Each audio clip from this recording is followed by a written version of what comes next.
Yo, yo, yo. What is up, YouTube? This is episode 18 of the 5D Warrior podcast. As always, I'm Corey, here with John. John, what's up, boys? He's Or repping, lady, or he's ladies. repping the tree of life and Oh, lady, I was the flower. the Don't get it flower of twisted. life. Oh, my bad. Why are we saying men and like boys and ladies though? We just are, man. That's Not- the way the My world works. non-binary friends. I don't know what I decide to be right now, but Jesus it was doesn't not matter binary. because it's just a label I put on myself. Any label I put on myself, it just causes my own suffering. So fuck it. Dude, God's not binary, so it's okay. Yeah, no, that's why Demi Lovato came out as non-binary. Not because Good for her though. Good for her though. She's woke. All right, so no get into comment. it. We're gonna get into it today. I mean, we're gonna chat about some good Speaking shit. of, like, we can go right into it with like that shit with like the Demi Lovato. what were you saying right before? What? Demi Lovato. No, whatever you said like right before that about the mindfulness. Oh, so okay, so What were you mindfulness saying? and making your own yoga. So applying mindfulness to everything you do. I was downstairs before folding my clothes. I'm just thinking all I have is this one shirt in my hand and just Yeah, bro, I breathing do the that. whole time. Exactly. Breathe in on every folds. Exactly. You turn your whole life into a meditation. Hold on, I'm moving. They're using power tools over here, so I can't hear any. no. Yeah, but even me, I just went upstairs on my roof and meditated because like it's like really nice out. And it was like low-key the first time I've ever like meditated and stretched at the same time. What were you Like, I've doing? done- Like yoga or I guess you could call it that essentially, but like I wasn't like planning on doing yoga. What happened, this is what I wanted to get into about the mindfulness, is what is it called when you're like, it's not like, it's essentially Kundalini, but like you pick your leg up and lay it on top of the other leg. it is Kundalini, but I don't know. It's a different one. Are you talking about like inverted feet? Like both of your feet are like this? Can you see me? Yeah, I can see you. Like instead of being like this, you're like, Yeah, that's how I always meditate. I don't know what it's called though. I think it's Kundalini. Just stack like Kundalini. I think anything's Kundalini. Nah, when you put your both feet on top, which I'm kind of not flexible enough for, that's a lotus pose. Word. But speaking of that, what I meant to say is that that's like hard because like it low-key hurts. Because like I'm just like not like flexible enough. So I started stretching to like while I was meditating to like try and loosen it up and just like breathe into it and like suffer through the pain. Because like there's no pain if you're just like If you succumb conscious. to it, yeah. You just surrender to the bliss. Like there, because through pain comes like bliss. Yes. So like I was like being mindful of like, even though it hurt, I shortened the meditation a little bit, but I did like a new thing. And like while I was doing it, I was like, I stopped for a little bit. And then I was like, I'll do that like another day when I'm like more flexible.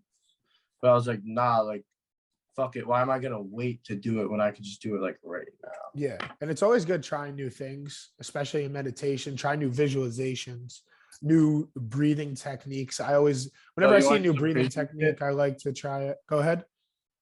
Well, here's some crazy shit that I saw during my meditation. Yeah. So like I was like, at first I started facing the sun directly, but it was like, it's way too bright out. So I had to turn like sideways. But regardless, when I was like in my meditation, like I saw like a cartoon sun almost.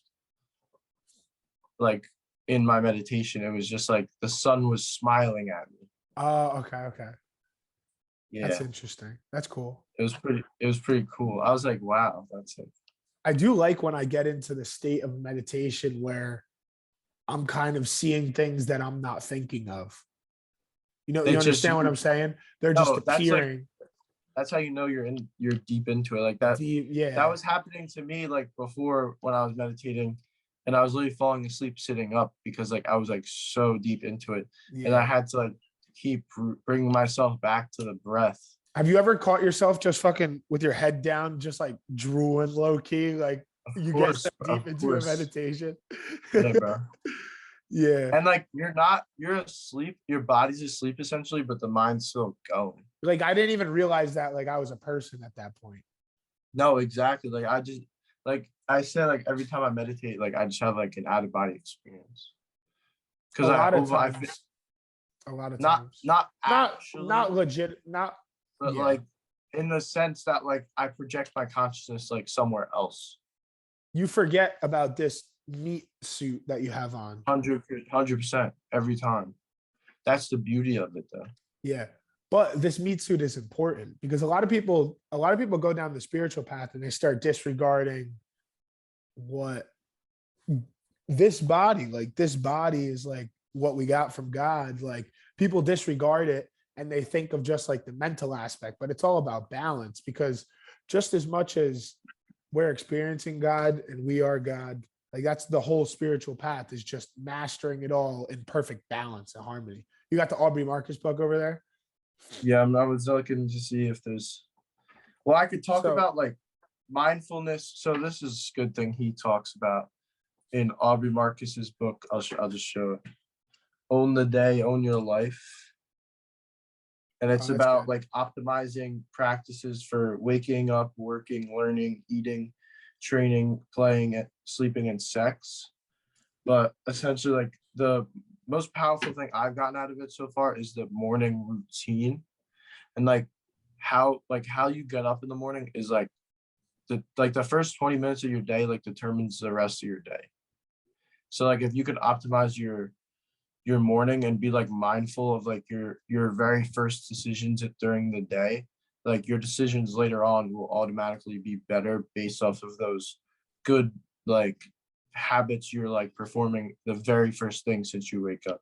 And he talks about like first thing you should do is drink a mineral cocktail. So he said that's the way he calls it. But it's just room temp water with sea salt and lemon juice. And like however the science behind the lemon and the salt mixing in your stomach is like really good for you, and the salt and the lemon mix provides you like all of the minerals that you need for your body to operate smoothly. Okay. So like that, and then he says like after you drink that, go get sunlight like immediately, or you don't even have to. You drink the drink as you're doing all this stuff. But so you make the drink, you go get some sun, you do your yoga. I add in push-ups. I do 50 push-ups because Wim Hof does 50 push-ups every morning. So I'll go outside, get the sunlight, do my push-ups, do some stretching, some yoga, and then do some breath work. Like I guess it's essentially a morning meditation, but it's more breath work to like wake me up. Fair enough. But it's like breath work. Do you do that in your room or where do you do that? If it's nice out, which like this past week it really hasn't been, but like today, like if it's like nice out, like I'll go up on my roof in the morning. Oh, that's cool. Yeah, That's but cool. like if it's not nice out, like I mean, I'd like to say that like I would want to go outside even if it's not nice out, but it's that's a hard thing to do No, I understand. when I could just do it in my room versus having to climb up on my Yeah. roof. I always go to the beach for the most part when I'm doing my meditation and the Qigong Tai Chi I've been getting into. The best place to be, The brother. best place. I take my shoes I wish off, I had go that, on the bro. rocks. And one thing that I've found that's quite interesting is sometimes it'll be cold out, it'll be shitty out, and I'll force myself to go to the beach and go through a meditation with the shitty conditions. No, that's very I'll good. really focus on my breathing. So I'm just sitting there, like my hands will be cold. I'll have If to put you're them in my cold, pocket. if you're cold, like you have to focus on your breathing. I have to. You have no choice. You have no choice, or else you'll die. Survival of the fittest, bitch. Yeah. But like I've been out there on the beach with the wind howling in a jacket over the winter before. Like this winter, like, sitting on the rocks and the wind's howling and the cold ocean air is blowing in my face. And I'm just sitting there, the only psychopath sitting there just breathing on the rocks. But Yeah, but bro, it puts you in a different wavelength when you're doing that type of stuff. And the Qigong too. It's kind of tough for me to get out there and do the Qigong in the winter because especially yeah, but I've been recently doing at least like 4 days a week, like getting out there. I'll do the Zen swing. Shout out Troy Casey. Do the Zen swing. I do a mix of the 18 brocades and Shibashi Qigong, or the 8 brocades and Shibashi Qigong. So a little bit of both, and then some other stuff that I throw in. I just like to make it a meditative movement where I'm envisioning energy, I'm visualizing what exactly. It's all about belief and intent in everything that you're doing in the spirit. Yeah, because like when you believe and that the energy is there in a sense, like not that it's not always there, but you won't necessarily like feel it unless you're like set intention behind feeling. Yeah, exactly. So you set the intention and the belief that like it's I could go like this right now and there's like energy here, but like unless I like focus on like trying to move that energy like this, like slow down, like conscious of it, like you're not gonna like feel anything. No. Or get the benefit out of it essentially. No. So when you put that intent and the belief behind it, belief is what makes everything into reality. When you believe in an idea, when you believe in an emotion, when you believe in any of that type of stuff, believe in energy, that's how it comes into fruition and manifests into reality, whether that be physical or metaphysical. Because a lot of the stuff that we're talking about, the spiritual stuff, is beyond what these eyes can see. Yeah, it's all metaphysical. And who's to say I'm not just some cuckoo making it all up? Who is to say that? Exactly. But from what we've perceived and experienced. No, exactly. They're all capping. So, and also we said we were going to talk about the spiritual path. The spiritual path is interesting because you go down the spiritual path trying to end suffering. Enlightenment is the end of suffering. And you go down, you go and you're searching for enlightenment, trying to find it, forgetting that you've been enlightened the entire time. And the only thing is unlearning the whole socialization process. Unlearning enlightening is, go ahead. Yeah. And that's why they call it like waking up, because you were never not awake. Like your most pure like state of being was never awake. You just had, it was never a sleep, rather you just weren't conscious that it was there. Exactly. And like but going down the spiritual path, like including myself, like when I started this journey, I'll say I didn't necessarily do it to like end my suffering, but because like I didn't really have any. But as I became more mindful, there was things in my life that not causing me suffering, but that I was never even conscious that they were necessarily bad, maybe causing you disease.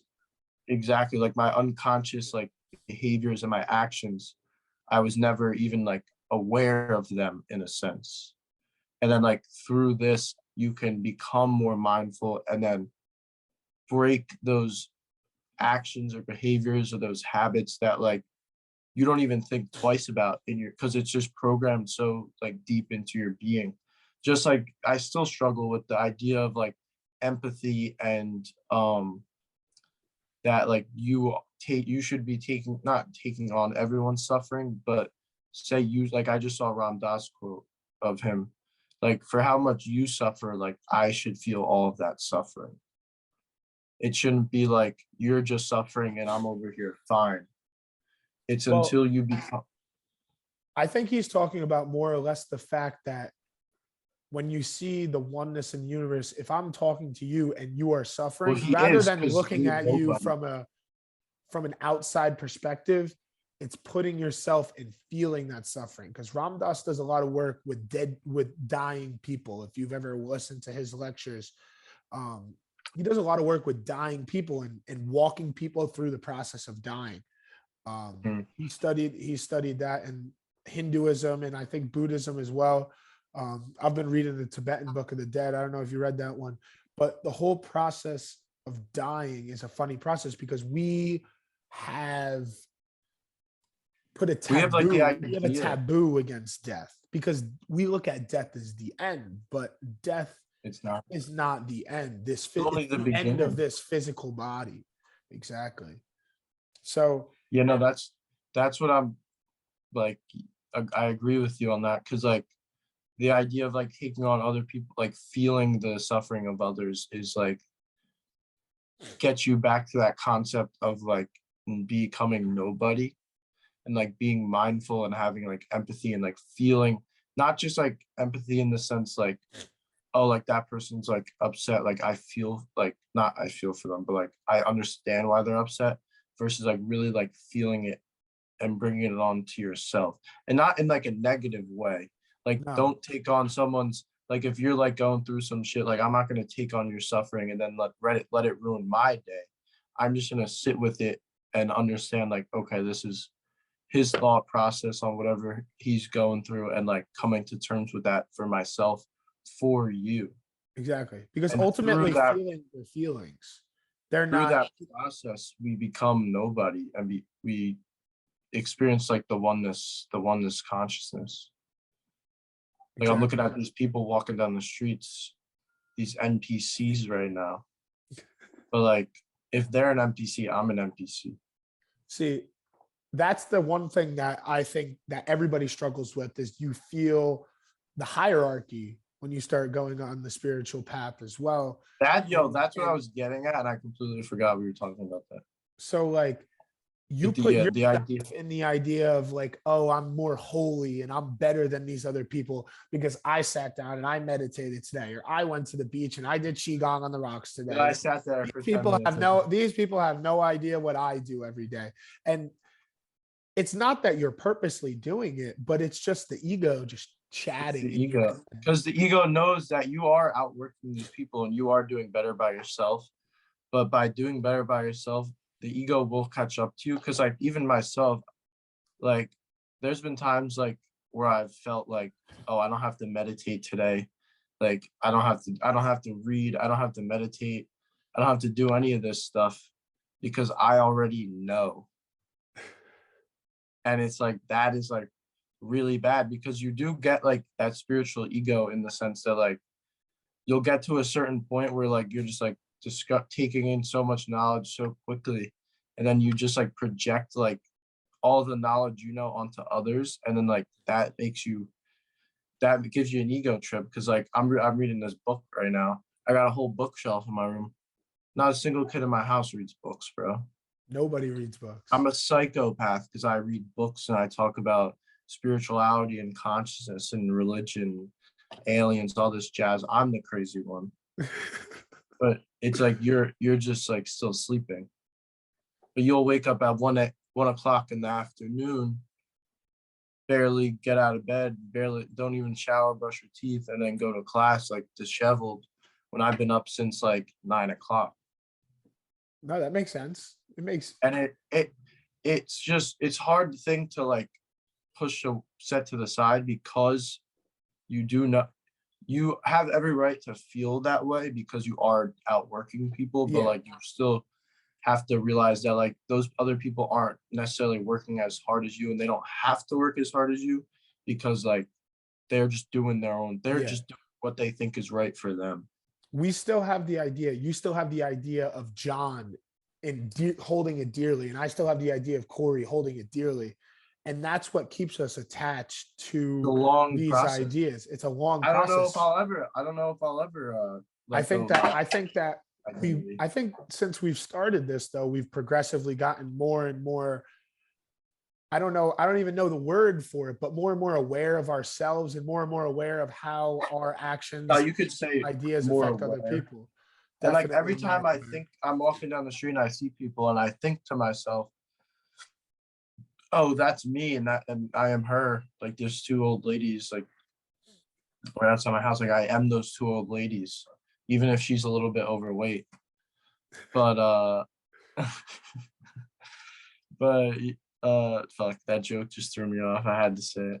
See, that's my ego talking, man. That is, But I am those two old ladies, and like I have to every time I think that I am them and they are me, that adds a level to that levels up my consciousness a little bit of a degree. yeah. Every time I think that, regardless if I'm sitting in a meditation and actually like feeling what they're feeling, every time I just think it, it's training my mind to more often think that way. It is training your mind in oneness. And I go outside every day and I look at the trees. I look at the trees like the lungs of the earth. As recently have been looking at the branches coming up, just beautiful. Like that's how Mother Gaia is breathing, like through the trees, going up through the air. No, literally. And looking at the different colors of leaves, and you just have so much more of an appreciation towards everything when you understand that you are a part of it rather than it being separate from you. But the one thing that does get me is that the path goes up and down, highs and lows on the path. Whoa, wait. So okay, for example, highs and lows, like for days and weeks, I won't let you forget. Highs and lows, days and weeks. You could have a high week and a low week, but you can also have high points of your day, low points of your day. So you wake up and you're, oh, I'm gonna do my yoga and I'm gonna work out and I'm gonna take a cold shower and do my breath work, and you cook a nice breakfast for yourself, and oh, I'm so holy right now, right? And you're feeling it. Oh, I'm connected. You go outside and you look at the trees. Oh, like these trees are me. You see people driving past, you're like, I love them.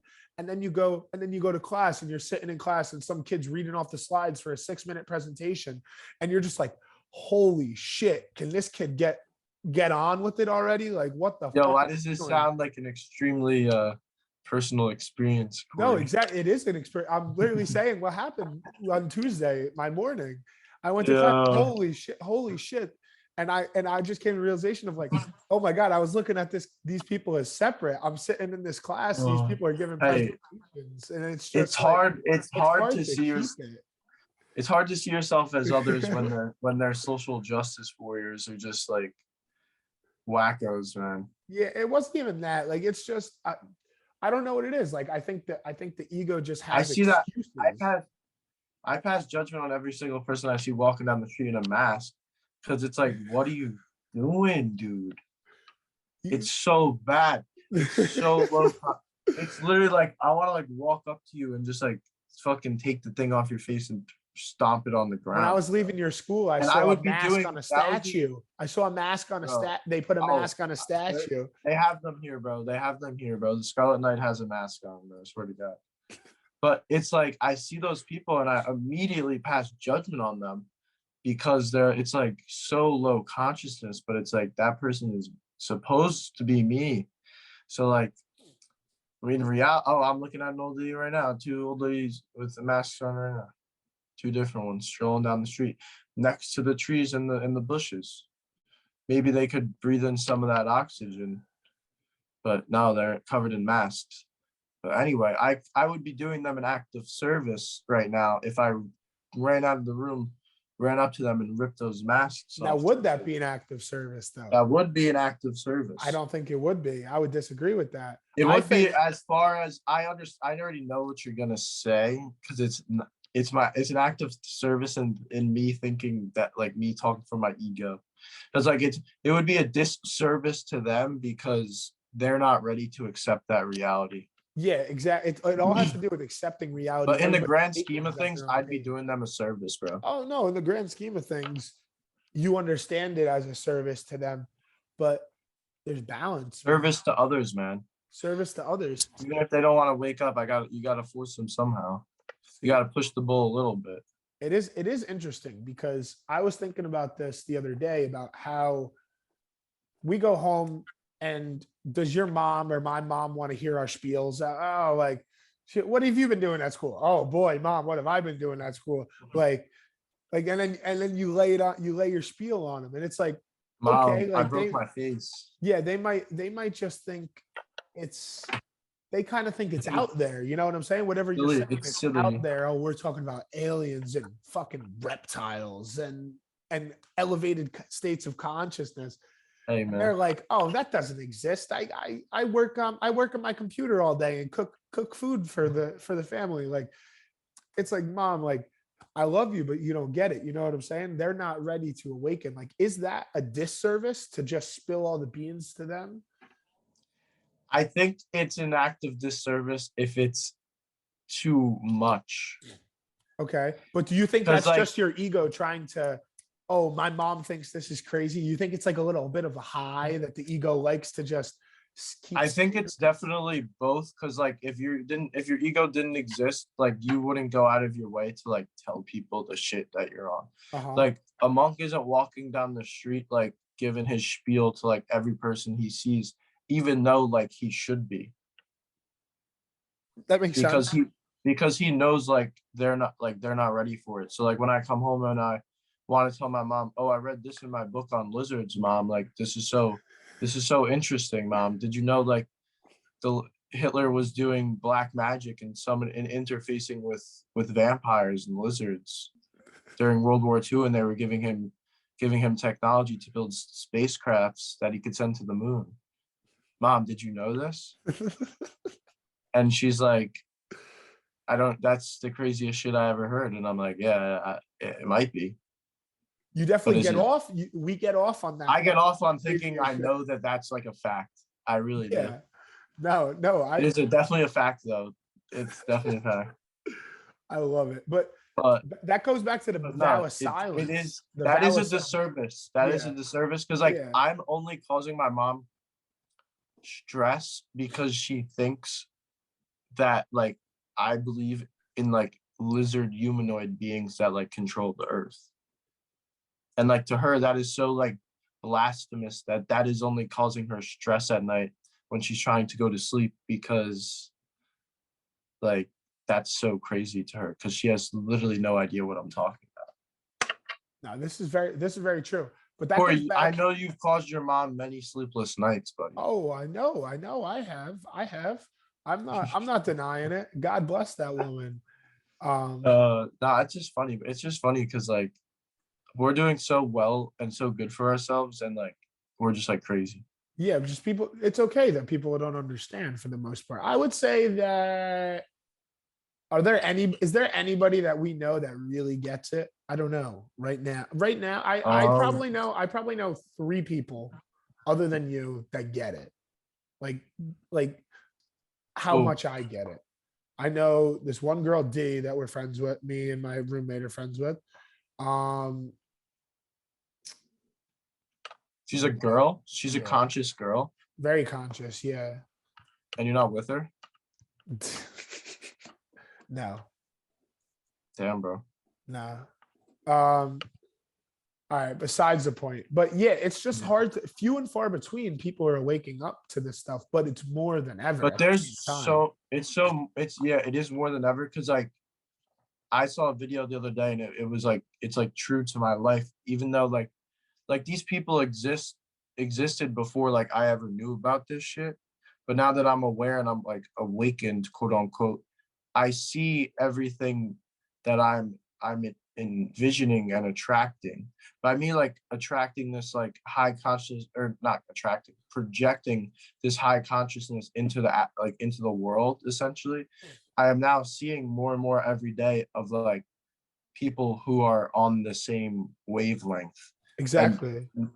people and like the universe is pulling me to these people when in reality they've always been there but I've just never like noticed it. Like That's when I was very in true. Fort Lauderdale, if I went to Fort Lauderdale 2 years ago and I was in the day bar and there was a big flower of life on the wall painted neon green essentially, like I would be like, yo, what is that? I wouldn't think twice about it. But now I'm in the bar drunk on like at like 1 o'clock over spring break and I see the flower of life and it just brings me back to holy shit, all these degenerates on spring break are me. Because you And were we're one of all the degenerates on spring I break. was one of the degenerates, but when I saw that big flower of life, I was like, yo, flower. Represent. I was like, represent oneness consciousness, baby. Like my buddy would ask me the other day, yo, what's that what's that your pendant, bro? I was just like infinite consciousness, oneness consciousness, the idea that you are me and I am you. And he was just like, and I was Free. like, He was like okay. freak. I was like, peace. I was like, peace, bro. But That's mad funny. So I just I dropped, I have just another dropped the funny. oneness consciousness on him. He never I, heard of that before. I have another funny. Like, dude, like anybody listening to this podcast, like, yeah, we still got drunk. Like, we're 21-year-old kids. Like, we're still figuring it out, man. Um, so Yep. like 2 weeks ago, I was at a party and I like walk out on the deck and I to go to the bathroom, take a pee off the deck. Never overindulge to our young viewers. Dude, we don't have any. I feel like we don't have many young viewers on YouTube, but it's fine, dude. I'll say whatever. I'll peeing off the deck because that's the Do some man's people do bathroom. it? Shit, do crack. The man's bathroom, dude. Don't do that. You can't tell people to do that. You That's how just you said get you banned. can say whatever you want. All right, don't tell people to do that. But I'm peeing off the deck and I'm staring at the sky and I'm like, holy shit! Like I'm on planet Earth right now. Like who's Yo, you're thinking? drunk. Like who else is thinking that? Like, No one, dude. No one is. No one. nobody. Especially if you're hammered. No one is Hammered, thinking and that. I'm staring at the stars. You're Like crazy. holy shit! Like fuck! Like look at the stars. They're beautiful. I'm on planet fucking Earth. But yeah, looking at the infinite consciousness up in the sky, how far everything is, those stars that look so close together, lighting up the sky, they're millions of miles apart.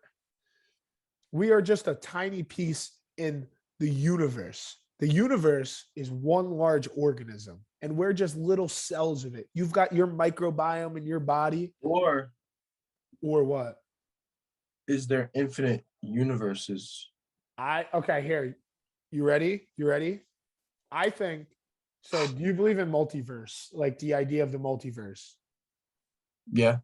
So infinite universe, but there's infinite universes and so on. The same way that we believe in the idea that consciousness works on an octave. So then once you reach Yo, the hold up, octave, pause. go ahead.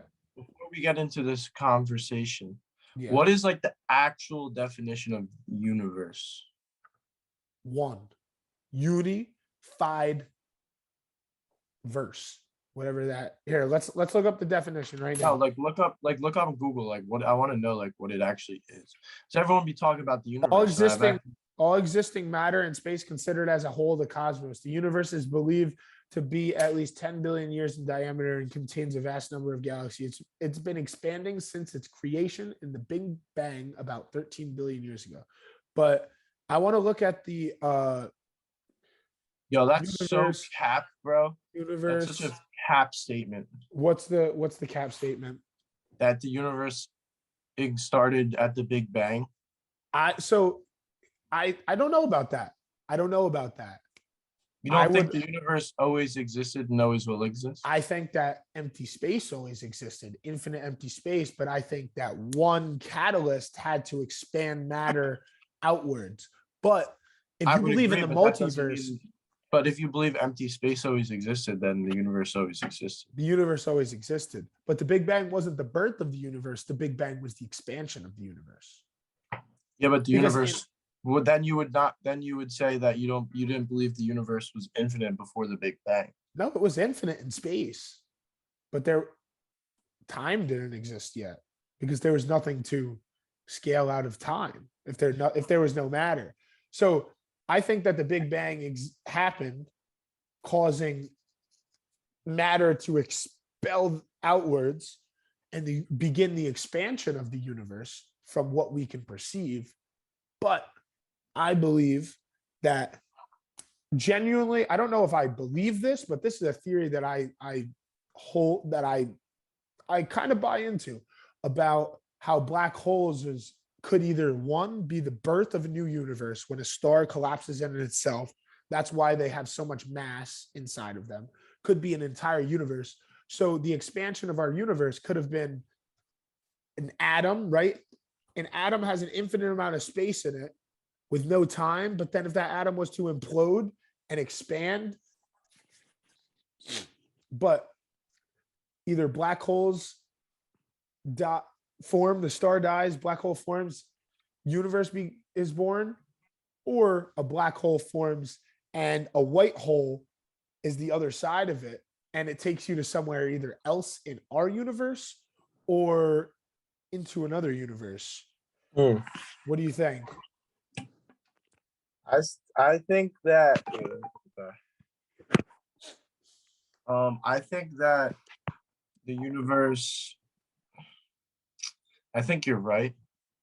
I think that a black hole would essentially hold all the matter to create a new universe. And in the sense of like the logos, Yeah. how like our sun is like the god of this like galaxy, and like, but like even obviously like the universe is infinite, but I would still consider like our galaxy a universe within itself. Yes.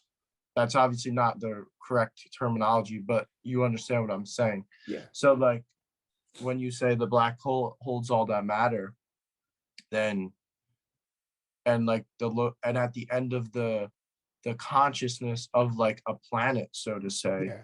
like when a planet all that consciousness of like the sun has finally collapsed, like you said, it would then create its own universe. That concentrated consciousness would then and that's why collapse into a black hole. But think about this: nothing can exit a black hole. And think about it in terms of the Big Bang, the expansion of the universe.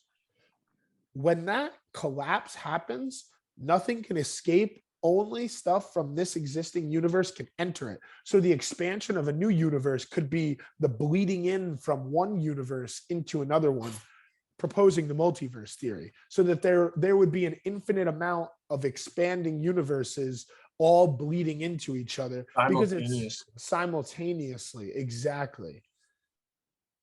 Yeah, no, facts. That's facts, Jack. That's facts, Jack. That's a fucking truth bomb on the 5D Warrior podcast. That's facts, Jack. But yeah, no, I think it's a super interesting idea, the multiverse, because I truly do believe like that Doctor Strange, bro. Exactly. I truly do believe that consciousness works on an octave scale, whereas it starts at 1, 2, 3, 4, 5, 6, 7, and here's the octave. Not that what do you say definitive. To this? We can talk about this all day. Yeah. But what do you think of this? Because like you were saying, you watch Mateus Stefano. Okay. On like the Aubrey Marcus podcast. I do. But I'm not. Don't quote me on this, but this is my understanding that Mateus de Stefano believes of 12 levels of consciousness. So okay, and like law of one would say like 8. Like okay, yes, but they do believe the same exact thing. If you actually do listen to what they're saying, but because they believe in 7 levels of consciousness in the sense that they've determined 7 points of consciousness. However, the same way that we can see a 7 color spectrum, if you go get some weird animal from the ocean, they could see 12 colors. It's only how you're perceiving it. So it could start at 1, right? So our 4th density and how we would and how Ra would perceive it in the law of 1 may be the 5th density of how Mateus de Stefano would believe it. Not in that exactly. But like each one bleeds into each other. It's not, oh, this is 3rd density and this is 4th density. It's not like you die and then like no, they all go into each other. They bleed into each other. So you're right. It's a gradient. It would almost be like yeah, exactly. Yeah.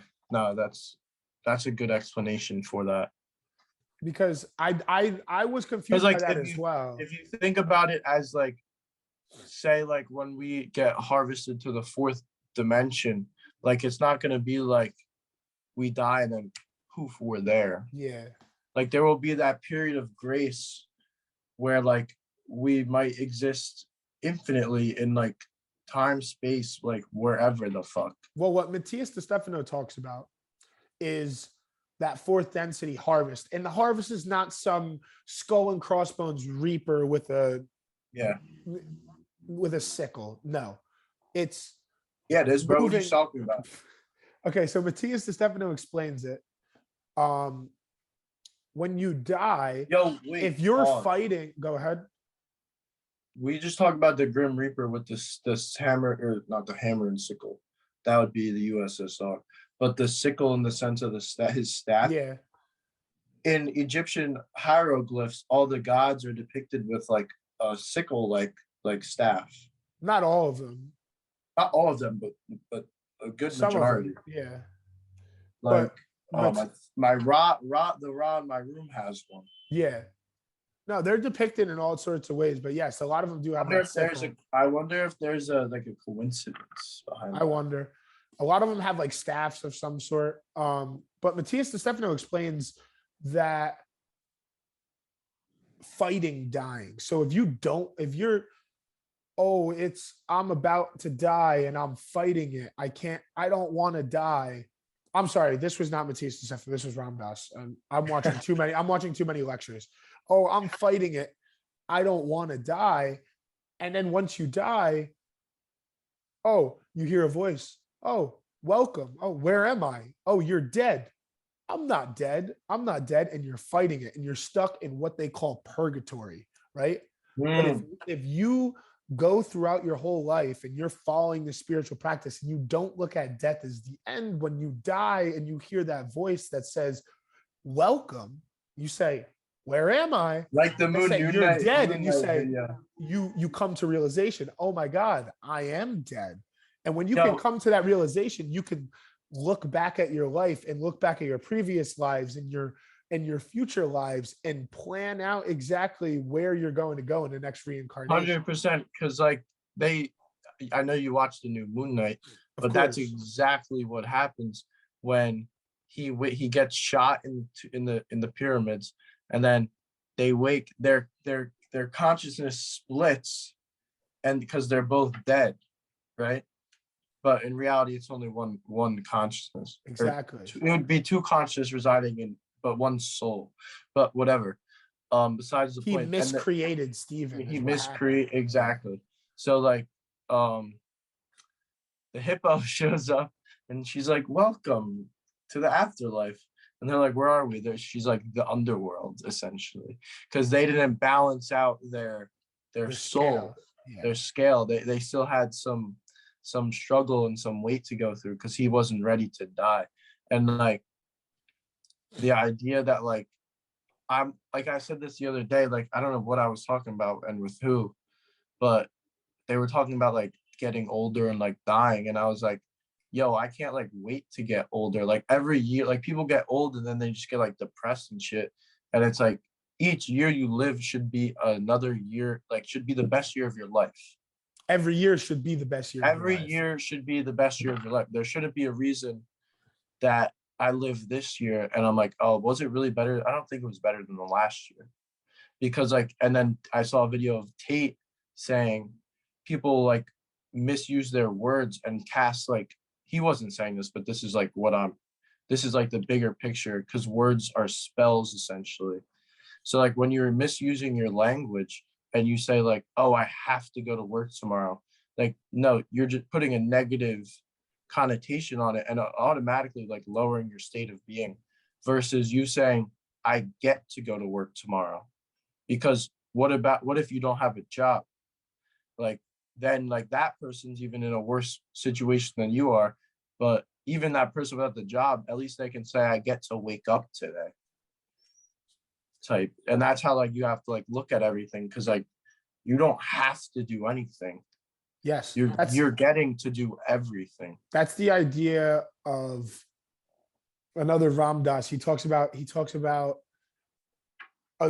if a yogi came to him, oh, I want to do a fast. I want to do a long fast. I want to push myself to see how far spiritually I can get.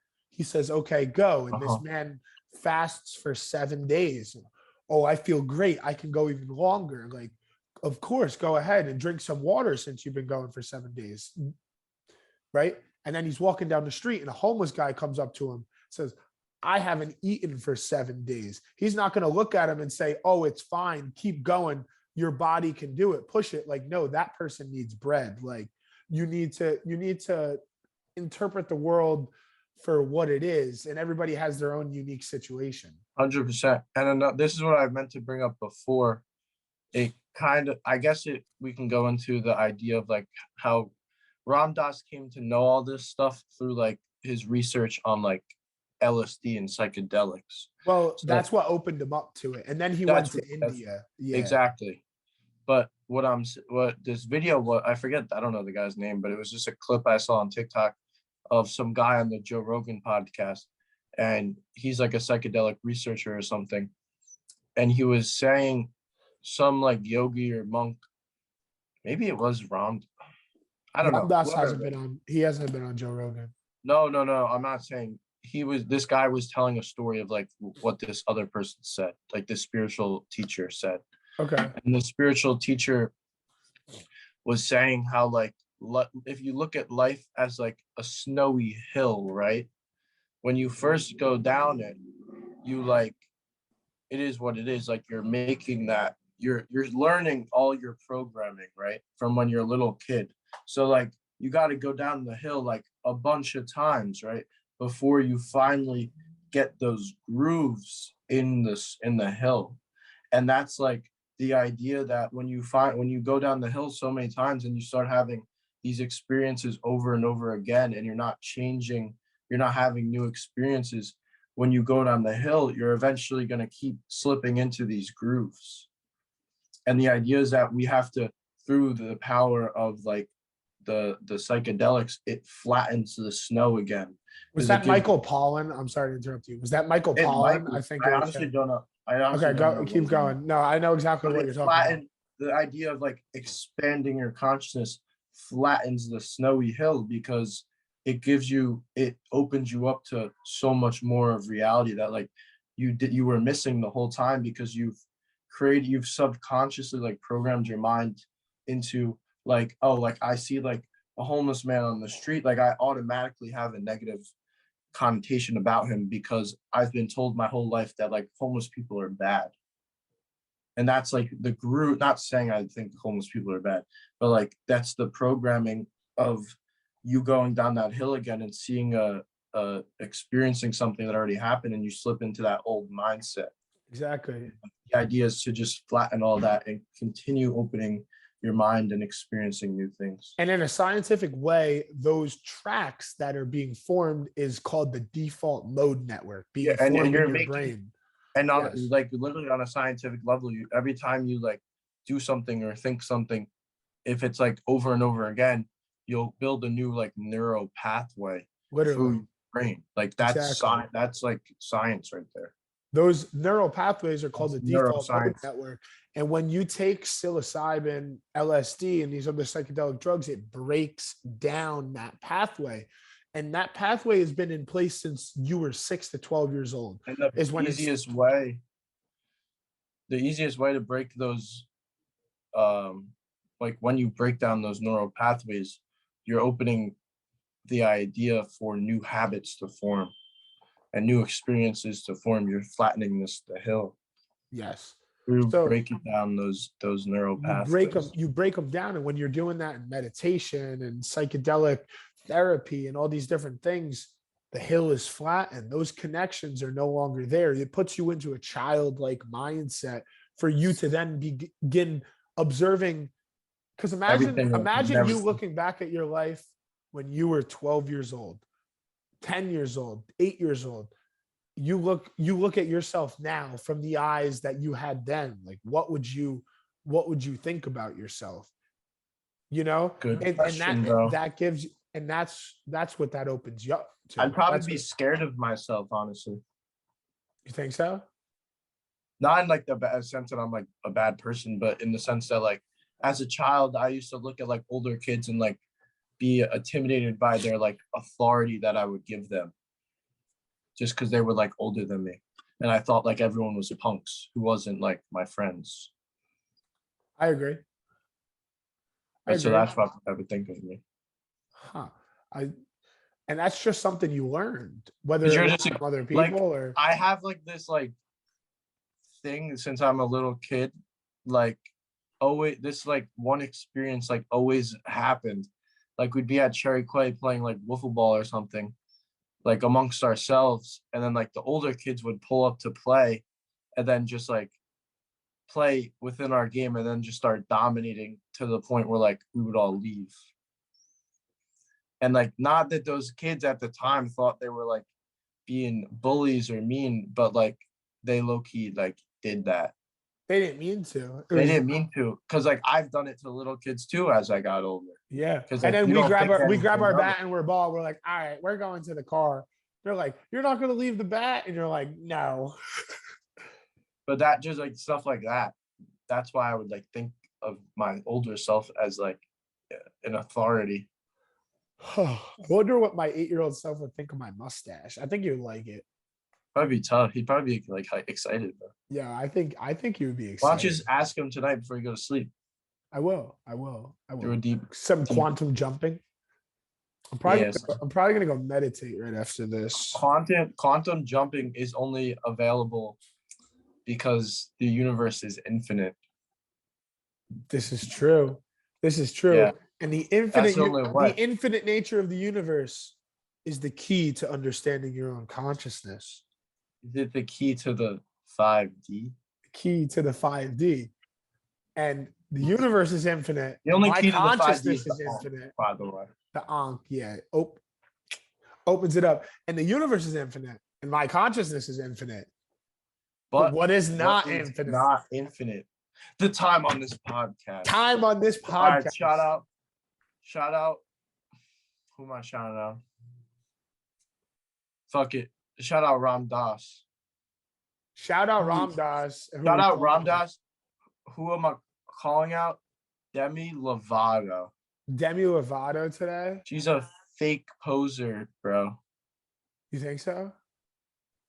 I haven't watched any of her stuff. Neither have I, but I would like to think she has no idea what she's No, talking we have no idea about Demi Lovato. We can't I call them do. out. I generally have no idea, but I would like to think she genuinely has like no idea what she's talking about. Well, she's got Stephen Greer in a podcast, and I fuck with Stephen Yeah, Greer. bro, so- but in the sense that like Stephen Greer like has no media attention, so like he has to go on that podcast to get his name out there.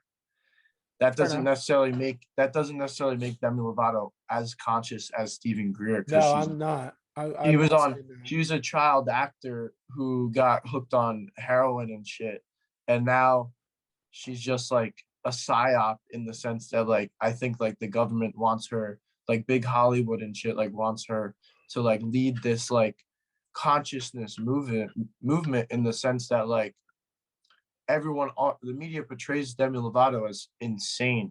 So the bots would subconsciously think anyone following anyone into the things that Demi Lovato is into is clinically insane. So like you liking Stephen Greer makes you insane because Demi Lovato is insane. That makes sense.